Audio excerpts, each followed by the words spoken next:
অন্নপ্রাশন, বিভূতিভূষণ বন্দ্যোপাধ্যায়। খোকার অবস্থা শেষ রাত হইতে ভালো নয়। কি যে অসুখ, তাই কি ভালো করিয়া ঠিক হইল? জন্তিপুরের সদানন্দ নাপিত এসব গ্রামে কবিরাজি করে, ভালো কবিরাজ বলিয়া পসারও আছে। সে বলিয়াছিল সান্নিপাতিক জ্বর। মহেশ ডাক্তারের কম্পাউন্ডার 1 টাকা ভিজিটে রোগী দেখে, সে বলিয়াছিল ম্যালেরিয়া। মহেশ ডাক্তারকে আনিবার মতো সঙ্গতি থাকিলে এতদিন তাহাকে আনা হইত। কাল বৈকালে যে আনা হইয়াছিল সে নিতান্ত প্রাণের দায়। খোকা ক্রমশ খারাপের দিকে যাইতেছে দেখিয়া খোকার মা কান্নাকাটি করিতে লাগিল। পাড়ার সকলেই মহেশকে আনিবার পরামর্শ দিল।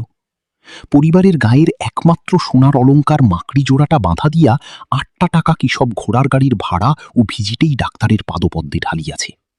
তবুও তো ওষুধের দাম বাকি আছে। নিতান্ত কম্পাউন্ডার বাবু এখানে ডাক্তক পান, সেই খাতিরেই টাকা 2 আন্দাজ ওষুধের বিলটা 1 সপ্তাহের জন্য বাকি রাখিতে রাজি হইয়াছেন। এই তো গেল অবস্থা। মহেশ ডাক্তার বলিয়া গিয়াছেন, কোনো আশা নাই। অসুখ আসলে নিউমোনিয়া, এতদিন যা তা চিকিৎসা হইয়াছে। রাতটা যদি বা কাটে, কাল দুপুরে ক্রাইসিস কাটাইবার সম্ভাবনা কম। কেশব কথা জানিত, কিন্তু স্ত্রীকে জানাই নাই।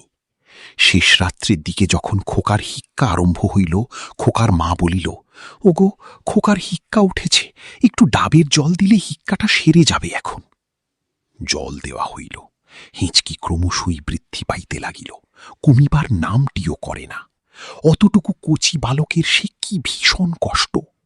একবার হিঁচকি তুলিতে তার ক্ষুদ্র দুর্বল বুকখানা যেন ফাটিয়া যাইতেছে। আর তার কষ্ট দেখা যায় না। তখন কেশবের মনে হইতেছিল, হে ভগবান, তুমি হয় ওর রোগ সারিয়ে দাও, নয়তো ওকে নাও, তোমার চরণে স্থান দাও। কচি ছেলের এই কষ্ট চোখের উপর আর দেখতে পারিনি। সূর্য উঠিবার পূর্বেই খোকা মারা গেল। কেশবের স্ত্রী কাঁদিয়া উঠিতেই পাশের বাড়ি হইতে প্রৌঢ়া বাণুজ্যে গিন্নি ছুটিয়া আসিলেন। তার সঙ্গে তার 3 মেয়ে আসিল। সামনের বাড়ির নববিবাহিতা বধূটিও আসিল। বধূটি বেশ, আজ মাস 2 বিবাহ হইয়াছে, কিন্তু খোকার অসুখের সময় দুবেলা দেখাশোনা করা, রোগীর কাছে বসিয়া খোকার মাকে স্নানাহারের অবকাশ দেওয়া, নিজের বাড়ি হইতে খাবার করিয়া আনিয়া খোকার মাকে খাওয়ানো, ছেলে মানুষ বউয়ের কাণ্ড দেখিয়া সবাই অবাক। এখন সে আসিয়া কাঁদিয়া আকুল হইল। বড় নরম মনটা। 10 মাসের ছেলে মোটে, শ্মশানে লইয়া যাইবার প্রয়োজন নাই। খোকাকে কাঁথা জড়াইয়া কি সব আগে আগে চলিল, তার সঙ্গে পাড়ার আরও 3-4 জন লোক। ঘন বাঁশ বাগান ও বনের মধ্যে পুঁড়ি পথ। এত সকালে এখনও বনের মধ্যে রৌদ্র প্রবেশ করে নাই। হেমন্তের শিশির সিক্ত লতা পাতা ঝোপঝাপ হইতে একটা আর্দ্র অস্বাস্থ্যকর গন্ধ বাহির হইতেছে। ওপাড়ার সতু বলিল, আর বেশি দূর গিয়ে কি হবে? কি বলো রজনী খুড়ো, এখানেই। কেশব বলিল, আর একটু চলো বিলের ধারে। বিলের ধারে ঘন বাঁশ বনের মধ্যে গর্ত করিয়া কাঁথা জড়ানো শিশুকে পুঁতিয়া ফেলা হইল। 10 মাসের দিব্যি ফুটফুটে শিশু, কাঁথা হইতে গোলাপ ফুলের মতো ছোট মুখখানি বাহির হইয়া আছে। মুখখানিতে ছোট্ট একটুখানি হাঁ, মনে হইতেছে যেন ঘুমাইয়া পড়িয়াছে। কেশবের কোলেই ছেলে। গর্তের মধ্যে পুঁতিবার সময় সে বলিল, গা এখনো গরম রয়েছে। রজনী খুড়ো ইহাদের মধ্যে প্রবীণ, তিনি বলিলেন, আহা, ওসব ভেব না, শুধু নাও না ওর কোল থেকে, ওর কোলে কি বলে রেখে দিয়েছি। গর্তে মাটি চাপানো হইল। কেশব অবাক নয়নে গর্তের মধ্যে যতক্ষণ দেখা যায় চাহিয়া রহিল। ছোট্ট মুঠা বাঁধা হাত দুটি মাটি চাপা পড়িয়া অদৃশ্য হইবার সঙ্গে সঙ্গে ব্যাপারটা শেষ হইয়া গেল। রজনী খুড়ো বলিলেন, চলো হে বাবাজি, ওদিকে আর চেও না। সংসার তবে আর বলেছে কেন? আমারও একদিন এমন দিন গিয়েছে। আমার সেই মেয়েটা, জানো তো সবই। আজ আবার তোমার মনিব বাড়ি কাজ, তোমায় তো সেখানে থাকতে হবে। দেখো তো, দিন বুঝে আজই। কাজটা সাঙ্গ হইয়া গেল খুব সকালেই। বাড়ি যখন ইহারা ফিরিল, তখন সবে রৌদ্র উঠিয়াছে। একটু পরে সান্নাল বাড়ি হইতে লোক আসিল কেশবকে ডাকিতে। বলিল, আসুন মুহুরী মশাই, বাবু ডাকছেন। তিনি সব শুনেছেন, কাজকর্ম করলে মনটাকে ভুলে থাকবেন, সেই জন্যে ডেকে নিয়ে যেতে বলে দিলেন। আজ সান্নাল বাড়ির মেজবাবুর ছেলের অন্নপ্রাশন। সান্নালেরা গ্রামের জমিদার না হইলেও খুব সম্পন্ন গৃহস্থ বটে। পয়সাওয়ালা, ও বর্ধিষ্ণু। এই অঞ্চলে প্রতিপত্তিও খুব। তেজারতিতেও ৬০-৭০ হাজার টাকা খাটে। পাশাপাশি ৮-১০খানা গ্রামে এমন চাষি প্রায় নাই যে সান্যালদের কাছে হাত পাতে নাই। কেশব বলিল, চল যাচ্ছি, বাড়িতে একটু শান্ত করে যাই। মেয়ে মানুষ বড্ড কান্নাকাটি করছে। সান্যালেরা লোক খুব ভালো। বৃদ্ধ সান্যাল মশায় কেশবকে দেখিয়া বলিলেন, আরে এসো এসো কেশব, আহা শুনলাম সবই। তা কি করবে বলো? ও দেবকুমার সাবভ্রষ্ট হয়ে এসেছিল, কি রূপ! তোমার অদৃষ্টে থাকবে কেন? যেখানকার জিনিস সেখানে চলে গিয়েছে। তা ও আর ভেবো না, কাজকর্মে থাকো, তবুও অনেকটা অন্যমনস্ক থাকবে। দেখো গিয়ে বাড়ির মধ্যে ভাতের উনুনগুলো কাটা হচ্ছে কিনা। বৌমাকেও আনতে পাঠাচ্ছি, তিনিও এসে দেখাশোনা করুন। কাজের বাড়ি, ব্যস্ত থাকবেন। মোটরে করিয়া একদল মেয়ে পুরুষ কুটুম্ব আসিল। শহরের লোক, মেয়েদের গহনার বাহার নাই, সেসব বালাই উঠিয়া গিয়াছে। শাড়ির রংচঙে চোখ ধাঁধিয়া গেল। মেয়েরা ঠিকই কলিকাতার চাল শিখিয়া ফেলিয়াছে, কিন্তু এসব পাড়া গাঁয়ের শহরই পুরুষদের বেশভূষা নিজের নিজের ইচ্ছা মতো। ধুতির সঙ্গে কোট পরা এখানকার নিয়ম, কেউ তাতে কিছু মনে করে না। চারিধারে হাসি খুশি, উৎসবের ধুম। কেশবের মনের মধ্যে কোথায় যেন একটা প্রকাণ্ড বড় ফাঁক। ঈদের হাসি খুশির সঙ্গে তার মিল খাইতেছে না। আচ্ছা, ঈদের মধ্যে কেউই বোধহয় জানে না তার আজ সকালে কি হইয়া গিয়াছে। একটি ভদ্রলোক ৪ বছরের একটি ছেলেকে সঙ্গে লইয়া গাড়ি হইতে নামিলেন। বেশ সুন্দর ফুটফুটে ছেলেটি, গায়ে রাঙা সিল্কের জামা, কোঁচানো ধুতি পরনে এতটুকু ছেলের, পায়ে রাঙা মখমলের ওপর জরির কাজ করা জুতো। কি সুন্দর মানাইয়াছে! কেশবের ইচ্ছা হইল ছুটিয়া গিয়া ভদ্রলোকটিকে বলে, শুনুন মশাই, আমারও একটি ছেলে ছিল, অবিকল এমনটি দেখতে, আজ সকালে মারা গেল। আপনার ছেলের মতোই তার গায়ের রং। মহিমপুরের নিকারীরা মাছ আনিয়া ফেলিল। গোমস্থা নবীন সরকার ডাকিয়া বলিল, ওহে কেশব, চুপ করে দাঁড়িয়ে থেকো না, চট করে মাছগুলোর ওজনটা একবার দেখে নিয়ে ওদের হাতচিঠেখানা সই করে দাও। দাঁড়িয়ে থাকবার সময় নেই। কাতলা আধমনের বেশি হলে ফেরত দিও, শুধু রুইয়ের বায়না আছে। নবীন সরকার জানে না তাহার খোকা আজ সকালে মারা গিয়াছে। কি করিয়া জানিবে? ভিন গায়ের লোক, তাতে এই ব্যস্ত কাজের বাড়িতে, সে খবর তাকে দেওয়ার গরজ কার? কেশব একবার নবীন সরকারকে গিয়া বলিবে, গোমস্থা মশাই, আমার খোকাটি মারা গিয়েছে আজ সকালবেলা। ফুটফুটে খোকাটি, বড় কষ্ট দিয়ে গিয়েছে।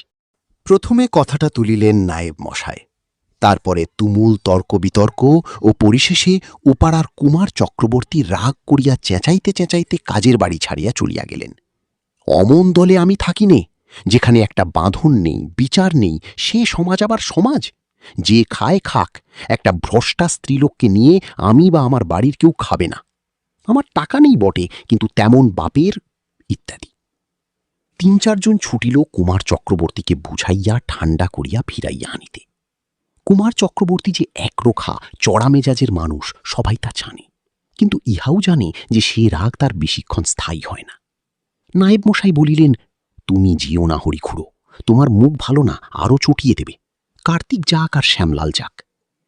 হারান চক্রবর্তীর যে মেয়েটিকে লইয়া ঘোট চলিতেছে, সে মেয়েটি কাজের বাড়িতে পদার্পণ করে নাই। পাশের বাড়ির গোলার নিচে সে এতক্ষণ চুপ করিয়া বসিয়াছিল। আজই একটা মিটিং হইয়া তাহার সম্বন্ধে যে চূড়ান্ত সামাজিক নিষ্পত্তি কিছু হবে, তাহা সে জানিত, এবং তাহারই ফল কি হয় জানিবার জন্যই সে অপেক্ষা করিতেছিল। হঠাৎ চেঁচামেচি শুনিয়া সে ভয় পাইয়া উঠিয়া দাঁড়াইল, এবং তাহারই নাম কুমার চক্রবর্তীর মুখে ওভাবে উচ্চারিত হইতে শুনিয়া পাঁচিলের ঘুলঘুলি দিয়া দুরু দুরু বক্ষে ব্যাপারটা কি দেখিবার চেষ্টা পাইল। পাঁচিলের ওপাশে নিকটেই কেশবকে দেখিতে পাইয়া সে ডাকিল, কাকা, ও কাকা। কেশব কাকাকে সে ছেলেবেলা হইতে জানে। কেশব কাকার মতো নিপাট ভালো মানুষ এ গাঁয়ে দুটি নাই।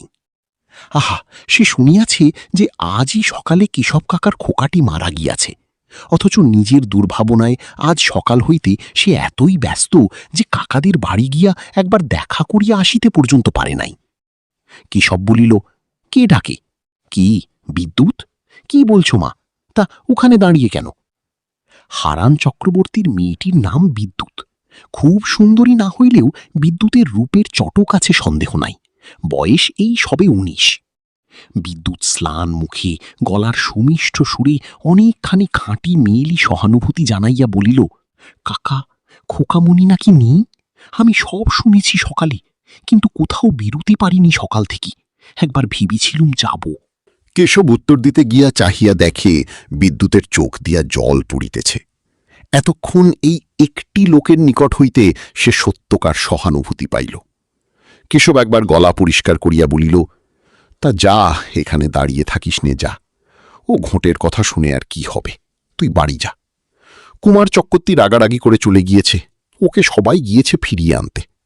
তোর ওপর খুব রাগ কুমারের, তবে ও তো আর সমাজের কর্তা নয়, ওর রাগে কী বা এসে যাবে। কি বলছিল ওরা?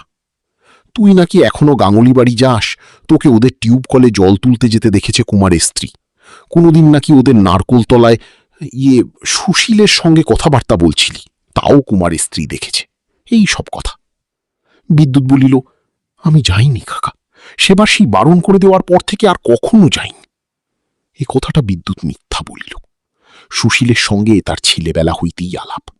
সুশীল যখন কলেজে পড়িত তখন বিদ্যুৎ 12-13 বছরের মেয়ে।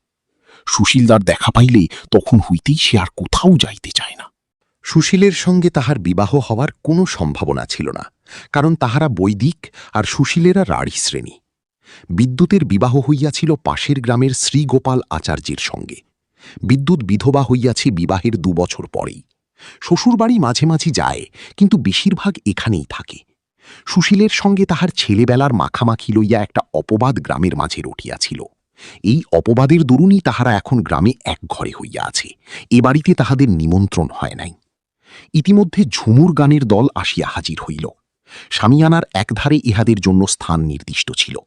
গ্রামের ছোট ছেলেমেয়েরা দল আসিতেই সেখানে গিয়া জায়গা দখল করিয়া বসিবার জন্য হুড়াহুড়ি বাঁধাইয়া দিল। কেশব ছুটিয়া গেল গোলমাল থামাইতে। দলের অধিকারী বলিল, ও সরকার মশাই, আমাদের একটু তামাকের জোগাড় করি দিন, আর 2-5 খিলি পান। রোদুরে বামুনগাতির বিল পার হতে যা নাকালটা হইছি সবাই মিলে। বেলা 12টার সময় কেশব একবার বাড়ির মধ্যে ঢুকিল।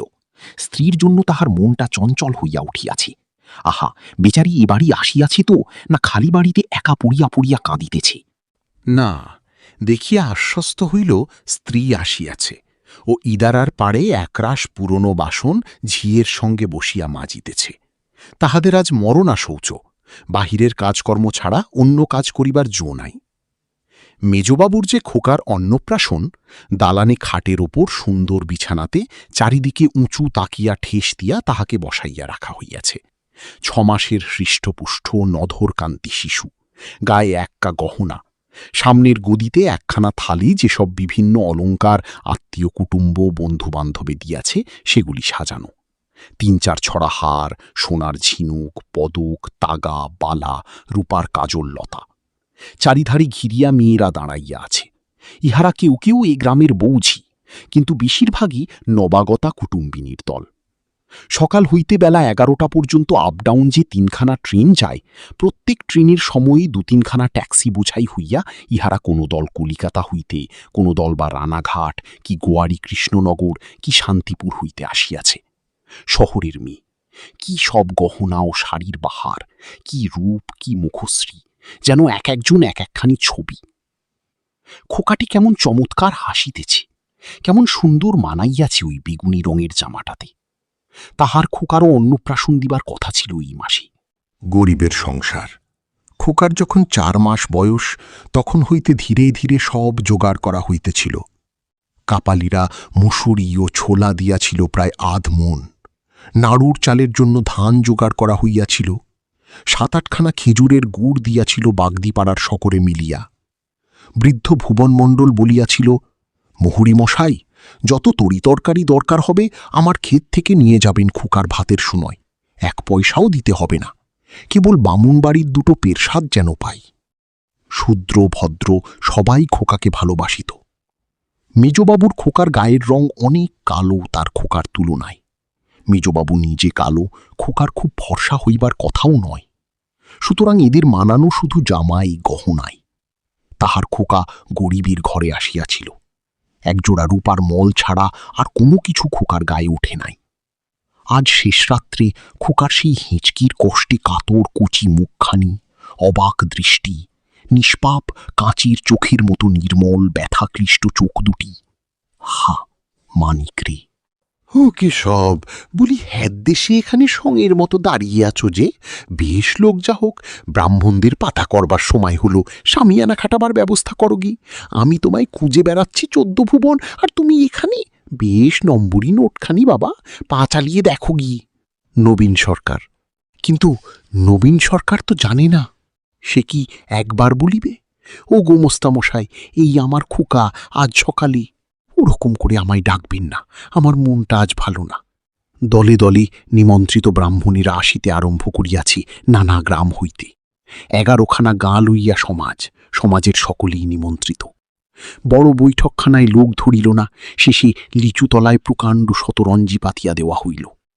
আসরের মধ্যে দাঁড়াইয়া দেউলে সরাবপুরের বর্দা বাড়ুজে মশাই বলিলেন, একটা কথা আমার আছি, এই গাঁয়ে হারান চক্রবর্তী সমাজে এক ঘরে, তাদের বাড়ির কারুর কি নেমন্তন্ন হইছে আজ কাজের বাড়িতে? যদি হই থাকি বা তাদের বাড়ির কেউ যদি এই বাড়িতে আজ এসে থাকেন, তবে আমি অন্তত দেউলে সরাবপুরের ব্রাহ্মণদের তরফ থেকে বলছি যে আমরা এখানে কেউ জলস্পর্শ করব না।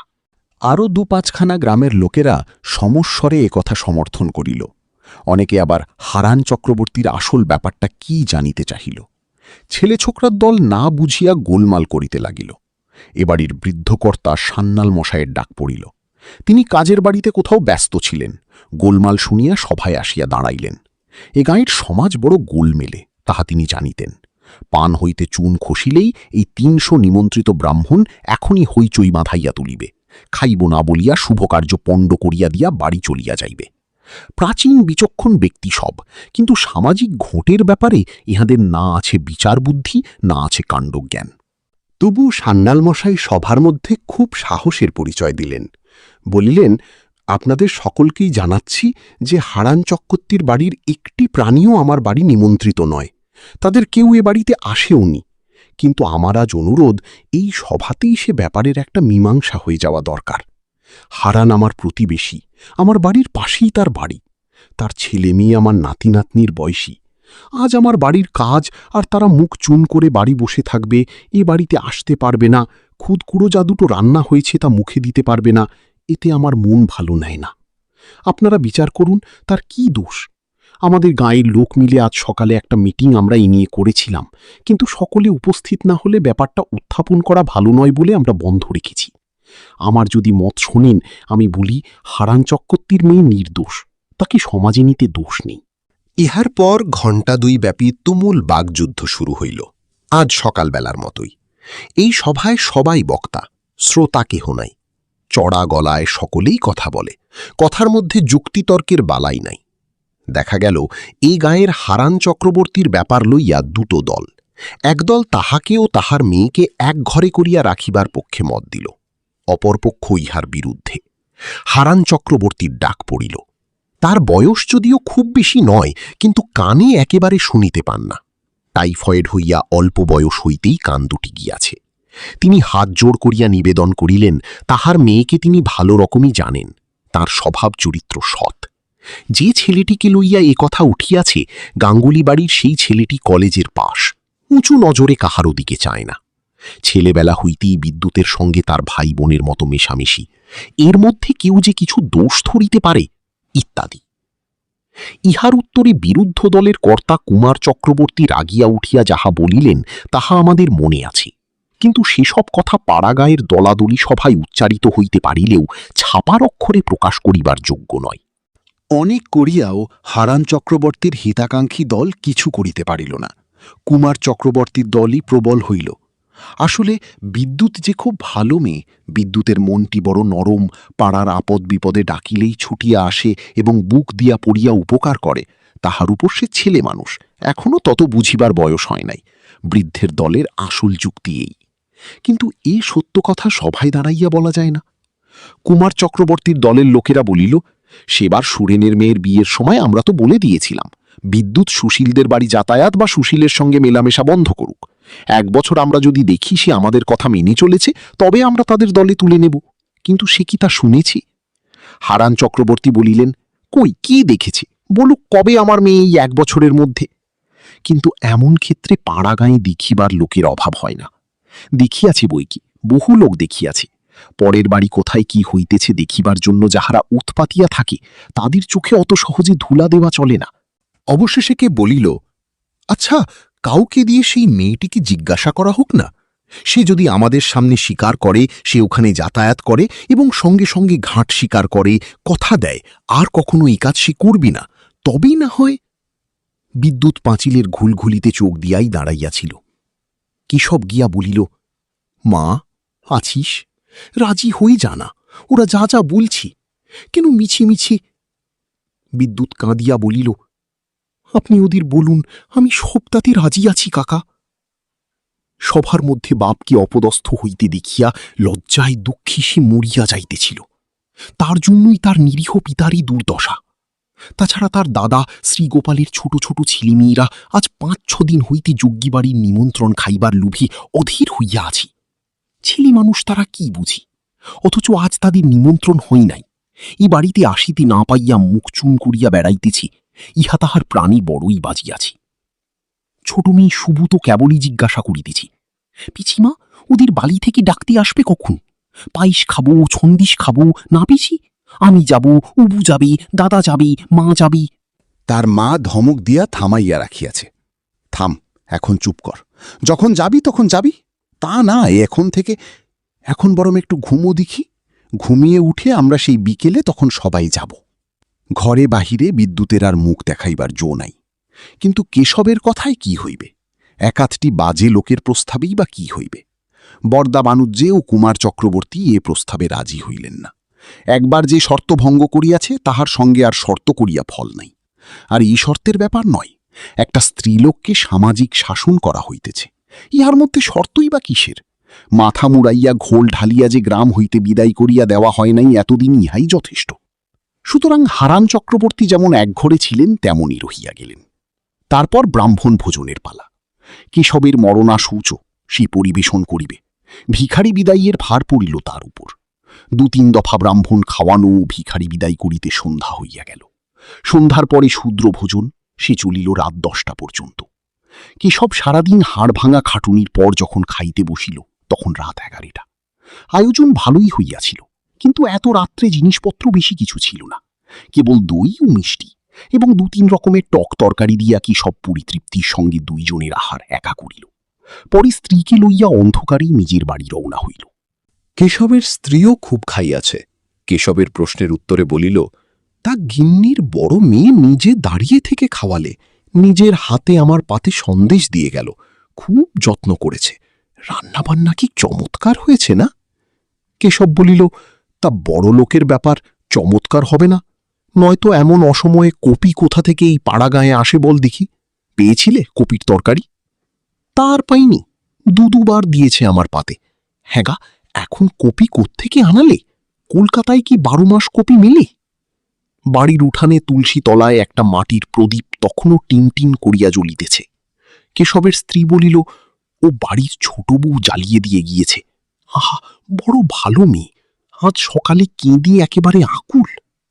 সকালে যেভাবে ইহারা ফেলিয়া রাখিয়া গিয়াছিল ঘরবাড়ি সেইভাবেই পড়িয়া আছে, কারো সারা শব্দ নাই, নির্জন নিস্তব্ধ।